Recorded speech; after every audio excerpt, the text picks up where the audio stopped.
As Risa Dixon lights her cigarette, she begins to cry when thinking about her daughter, Chanti. My heart is saying that she's going to walk through the door, say, "Hey, Mama, what y'all doing?"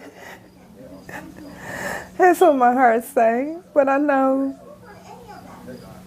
she not going to physically walk through the door. She always say, "Ma, you know you my best friend." And I'm like, "Girl, yeah, I know. And you my best friend." Chanti was also a mother, an aunt, and the oldest of her siblings.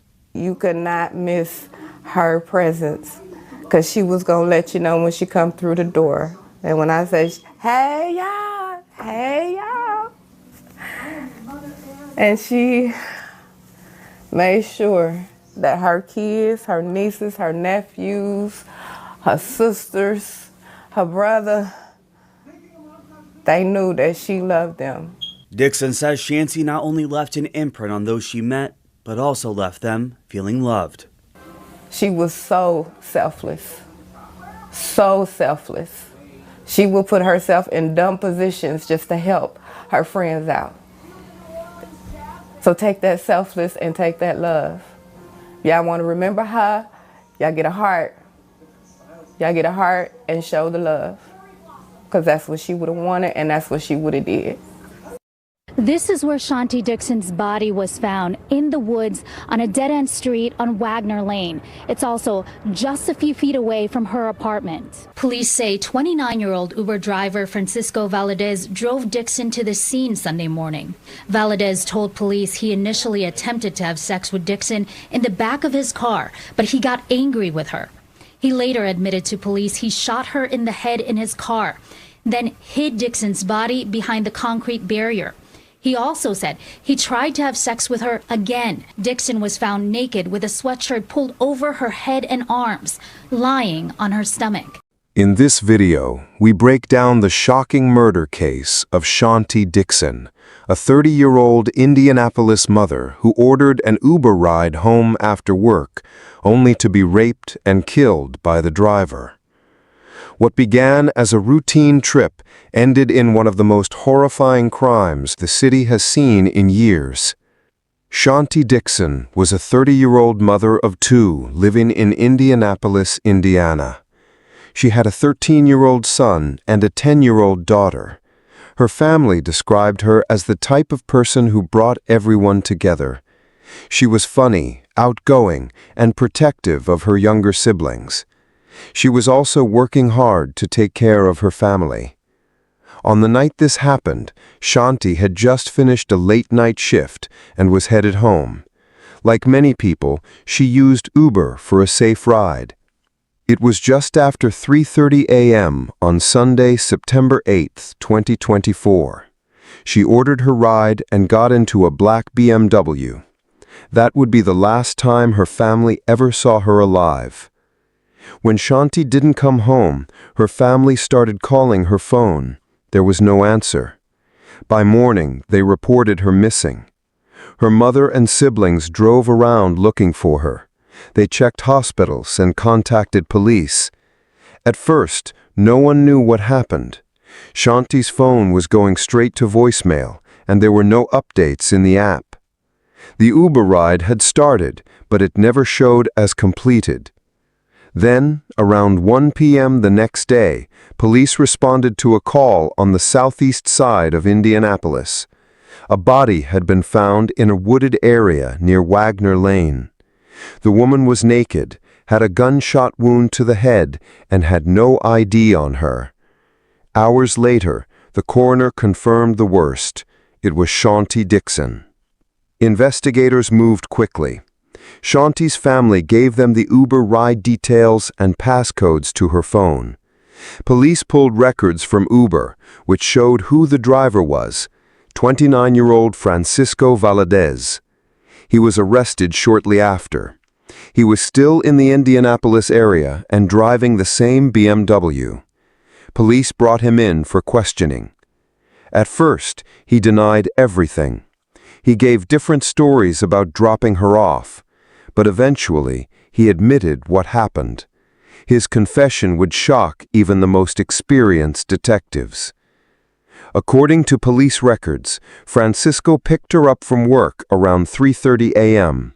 Instead of taking her home, he drove to a secluded area. During the ride, he claimed that he tried to initiate sex with her. When she refused, he pulled out a gun and tried to rape her. He told detectives that she laughed at him. In his own words, that made him angry, and he shot her in the head inside the car. But it didn't end there. He then admitted to dragging her naked body out of the vehicle into a wooded area at the end of Wagner Lane. He covered her with debris and tried to hide the body behind a concrete barrier. He also confessed to attempting to sexually abuse her again after she was already dead. He found her phones and wallet tossed nearby. That evidence helped them confirm everything he said. Francisco Valadez was officially charged with the following: 2 counts of felony murder, attempted rape, attempted abuse of a corpse. The court entered a not guilty plea on his behalf. He is being held without bond. Something doesn't feel right to you during your ride, you can ask the person to pull over and you can get out. Police want to hear from anyone who has ridden with Valadez in the past and had any issues with him. Reporting in Indianapolis, I'm Kat Sandoval, Wish TV, wishtv.com, or follow us on Facebook for updates. And Dixon's close friend sent us this statement saying, "I am hurt and devastated of this happening. It hit so close to home and it hurt so bad. She was goofy, she was happy, always laughing, always caring.